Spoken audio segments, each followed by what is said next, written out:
간밤에 나온 글로벌 이슈들 함께 짚어드리도록 하겠습니다. 어제 장 마감 직전이죠. 영국이 재정 정책을 발표할 것이다라는 소식이 지수를 끌어올렸습니다.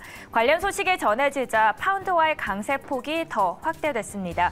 그리고 이 소식은 미국이 장 시작을 할 때 상승 요인으로 작용을 했는데요. 그래서 오늘은 영국 감세안 철회에 대해서 알아보면 좋겠다라는 생각에 함께 준비를 해봤습니다.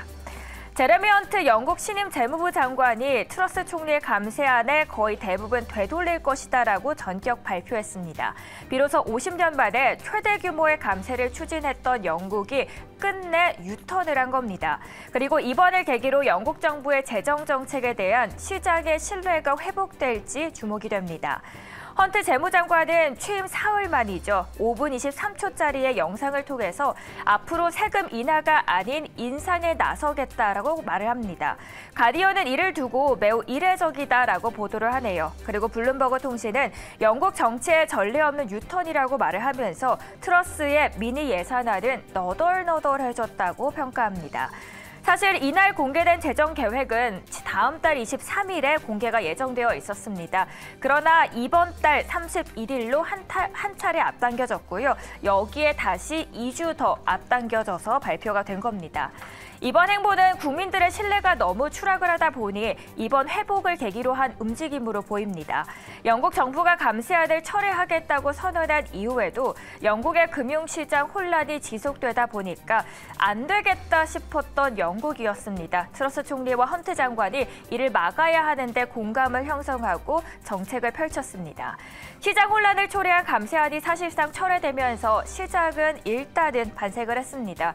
다만 트러스 총리로서는 웃을 수만은 없는 상황인데요. 아무래도 퇴진 압박이 더욱더 거세지고 있기 때문입니다. 트러스 총리는 이날 트위터에서 영국의 성장을 위해서 나는 새롭게 조치를 했다라고 올립니다.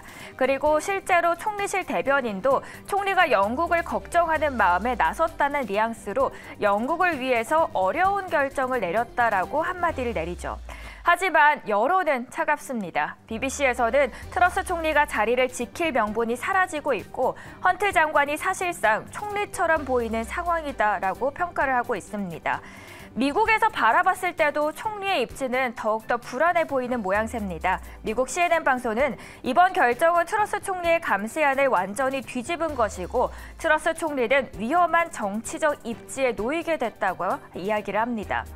그리고 실제로 영국 국민들의 여론을 봐도 트위터에서 총리의 이름을 치게 되면은 칭찬의 글을 찾기에는 다소 어려웠습니다. 영국의 유명한 코미디언 맥 그린조차도 그녀가 취임할 때 제시했던 모든 공약을 던졌고 남은 건 그녀의 카리스마뿐이다라고 이야기를 합니다. 이런 분위기는 현실로 다가오고 있습니다. 실제로 보수당 의원 4명이 공개적으로 트러스 총리의 사임을 요구하고 나선 상황이죠. 제스 플리스 보수당 상원 의원도 총리에게 기회가 있었는데 그냥 가만히 그녀는 앉아 있었다라고 전합니다. 그리고 그 비판의 수위는 점점 더 깊어져만 갑니다. 이번에 투자은행 에버코어는 트러스는 역대 최단명 총리가 되어야 한다고 이야기합니다. 이런 가운데 외신에서는 보수당이 15일 비밀회의를 열고 벌써 트러스 총리의 후임에 대해서 논의했다고 말합니다.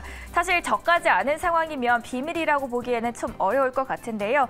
이날 회의에서는 지난 경선에 트러스 총리와 마지막 경쟁한 후보 그리고 반트러스 인사 헌트도 차기 주자로 거론이 되고 있습니다. 사실 이건 개별 이슈긴 하지만 이번 영국의 이슈가 중요한 이유는 파운드와 약세는 달러 강세를 뒷받침해주는 배경으로 작용하게 돼서 영국 국채금리의 상승뿐만 아니라 글로벌 국채금리의 변동성의 확대 요인이 작용되고 있기 때문입니다. 신임 재무장관의 정책 추진과 총리 교체설이 힘을 받게 되면 불확실성에 의해서 발생한 연결고리가 되돌려질 수 있겠죠. 그래서 그만큼 단기적으로라도 글로벌 금융시장의 불확실성 개선 요인이 될 수 있다라는 생각에 이 이슈가 중요해 보입니다. 오늘은 영국 총리에 대해서 이야기 나눠봤고요. 감세안 철회에 대해서 자세하게 다뤄봤습니다.